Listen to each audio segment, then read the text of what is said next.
Horror story. मेरा नाम रघुनाथ है।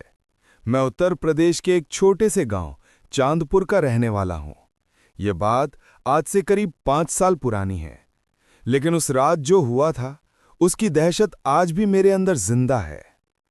वो अमावस की रात थी। पूरा गांव अंधेरी में डूबा हुआ था। न बिजली न चांद, बस चारों तरफ सन्नाटा और ठंडी हवा का सिहरन। मैं खेतों से देर रात लौट रहा था। हाथ में एक पुरानी लालटेन थी जिसकी लौ हवा में कांप रही थी। रास्ते के दोनों ओर पुराने नीम और बरगद के पेड़ थे। उन पेड़ों से अजीब सी ठंडी हवा आती थी, जैसे कोई मेरे कानों में कुछ फुसफुसा रहा हो। जब मैं पुराने शमशान घाट के पास पहुंचा तो अचानक मुझे लगा कोई मेरे पीछे चल रहा है। कदमों की आवाज बिल्कुल मेरी चाल से मिल रही थी। मैं रुका तो आवाज भी रुक गई। दिल जोर जोर से धड़कने लगा। मैंने धीरे धीरे पीछे मुड़कर देखा। कोई नहीं था, बस हल्की धुंध और झिंगुरों की आवाज। मैंने सोचा शायद भ्रम है और दोबारा चलने लगा।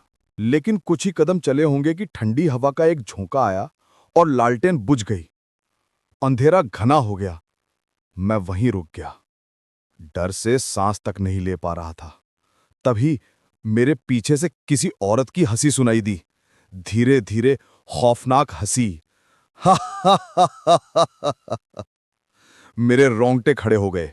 मैंने कांपते हुए पूछा, कौन है वहां?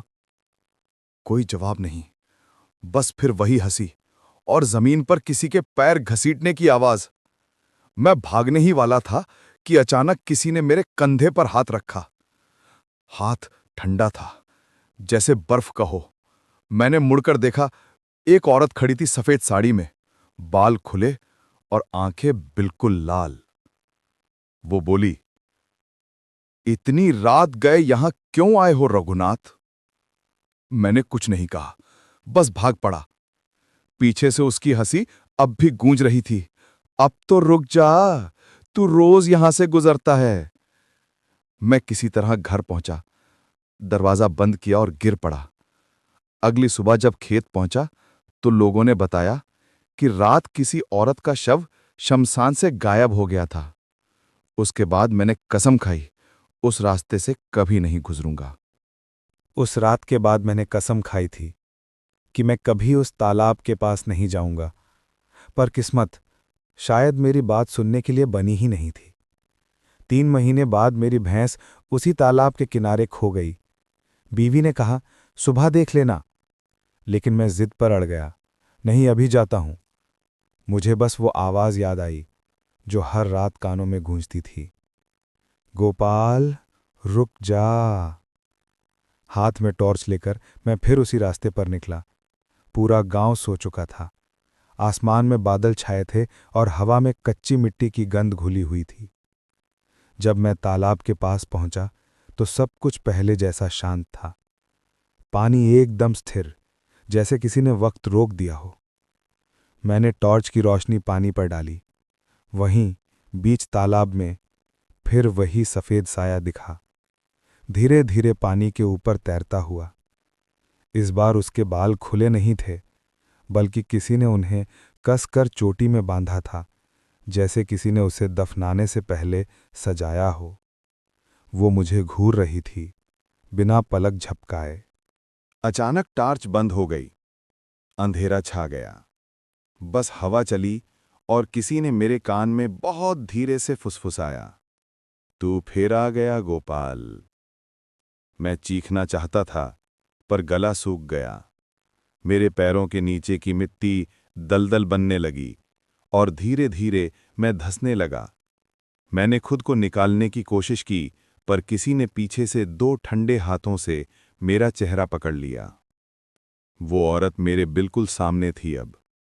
चेहरा आधा सड़ा हुआ, आंखों में वही नीली चमक और होंठों पर डरावनी मुस्कान। वो बोली, मैंने कहा था ना, रुक जा। अगली सुबह गांव वाले तालाब पर पहुंचे। पानी के ऊपर बस गोपाल की टॉर्च तैर रही थी और किनारे पर मिट्टी में किसी के 2 नीले हाथों के निशान। कहते हैं, अब जब भी कोई रात में उस तालाब के पास जाता है तो एक आवाज सुनाई देती है, रुक जा, गोपाल की तरह मत जा। उस औरत की सच्चाई। गोपाल की मौत के बाद पूरा गांव हरिहरपुर सन्नाटे में डूब गया था। किसी को समझ नहीं आ रहा था कि आखिर उस तालाब में ऐसा क्या है जो रात में लोगों को खींच ले जाता है। गांव के बुजुर्ग कहते थे, वो औरत कोई साधारण आत्मा नहीं, वो बदला लेने लौटी है। 3 दिन तक गोपाल का शव नहीं मिला। हर सुबह गांव वाले तालाब के किनारे फूल चढ़ाते, अगरबत्ती जलाते, लेकिन पानी वैसे ही काला और स्थिर बना रहता था। फिर एक रात गांव के पंडित शिवकांत ने निश्चय किया, आज उस तालाब की सच्चाई पता लगानी ही पड़ेगी। रात के 12 बजे पंडित, 2 गांव वाले और मैं सब लालटेन लेकर पहुंचे। तालाब के चारों तरफ नींबू, राख और पुराने कपड़ों के टुकड़े पड़े थे। पंडित ने मंत्र पढ़ना शुरू किया, ओम नमो कालरात्राये नमः। हवा एकदम ठंडी हो गई, लालटेन की लौ कांपने लगी, और तभी पानी में बुलबुले उठने लगे, धीरे धीरे, फिर बहुत तेज। अचानक पानी के बीच से एक औरत का चेहरा ऊपर आया, वही जो गोपाल ने देखी थी। पर इस बार उसका चेहरा और भी भयानक था। आंखें पूरी सफेद, मुंह से कीचड़ टपक रहा था और बाल पानी में लहर रहे थे। वो चिल्लाई, क्यों आए हो यहां? उसे ले गई मैं, अब तुम सब भी। पंडित ने तिलक लगाया और मंत्र जोर से बोला, चले जाओ, यहां तुम्हारा कोई नहीं। वो औरत हंसी, मेरा सब कुछ तो यहीं दफन है। इतना कहते ही पानी में लाल रोशनी चमकी और तालाब से एक बच्ची की हंसी सुनाई दी। पंडित के हाथ से माला गिर गई। तभी गांव की बुजुर्ग औरत मंगलादाई बोली, ये उसी की आत्मा है जो 20 साल पहले इसी तालाब में डूब गई थी। किसी ने उसकी लाश नहीं निकाली थी। सब समझ गए, वो औरत कभी मरी नहीं थी, उसे जिंदा ही तालाब में फेंक दिया गया था, क्योंकि उस पे टोना टोटका का इल्जाम लगाया गया था। उसकी आत्मा अब हर साल अमावस की रात को किसी को बुलाने आती है, ताकि वो अकेली ना रहे। उस रात पंडित और बाकी लोग किसी तरह भाग निकले। सुबह जब लोग पहुंचे तो सिर्फ पंडित की माला और कीचड़ में एक और नया पैर का निशान मिला। कहते हैं, अब उस तालाब से हर अमावस को हंसी की आवाज आती है, कभी औरत की, कभी गोपाल की, और अब तो पंडित की भी। कई सालों के बाद गांव हरिहरपुर में एक युवक आया। नाम था अर्जुन, शहर का रहने वाला। वो गांव की कहानियां सुनकर आया था, गोपाल की रहस्यमयी मौत और तालाब की भूतिया आत्मा। अर्जुन को डर नहीं लगता था। वो सोचता था, ये सब गांव वालों की कल्पना है, असली डर तो सिर्फ कहानियों में होता है। अर्जुन ने रात को ही तालाब के पास जाने का निश्चय किया। हाथ में मोबाइल की फ्लैश और एक छोटी टॉर्च थी। जैसे ही उसने तालाब के पास कदम रखा, हवा अचानक ठंडी हो गई। तालाब का पानी अजीब ढंग से हिल रहा था, जैसे अंदर से कोई उसे पुकार रहा हो। अर्जुन ने हंसते हुए कहा, चलो दिखाओ कौन हो तुम, अगर हो तो बाहर आओ। तभी पानी में से वही सफेद साड़ी वाली औरत ऊपर आई, लेकिन इस बार वो अलग थी। उसका चेहरा डरावना था, लेकिन अर्जुन को पहचानते हुए मुस्कुरा रही थी। तुम शहर से आए हो, अब तुम भी मेरे जैसा बनोगे। अर्जुन ने भागने की कोशिश की, पर जमीन कीचड़ जैसी चिपकने लगी, जैसे तालाब का पानी और मिट्टी मिलकर उसे रोक रहे हों। औरत धीरे धीरे करीब आई और बोली, तुमने मेरी कहानी सुनी, अब मेरी दुनिया में शामिल हो जाओ। अर्जुन चीख रहा था, पर आवाज गुम हो गई। तभी उसने देखा, तालाब में उसकी अपनी परछाई बदल रही थी।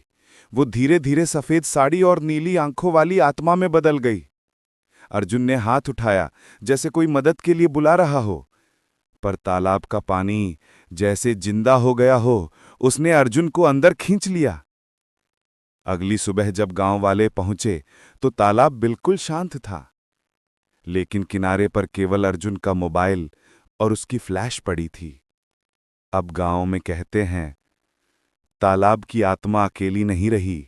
गोपाल, पंडित और अब अर्जुन सब उसके साथ हैं, और हर अमावस की रात को कोई भी तालाब के पास जाए, वो कभी वापस नहीं आता।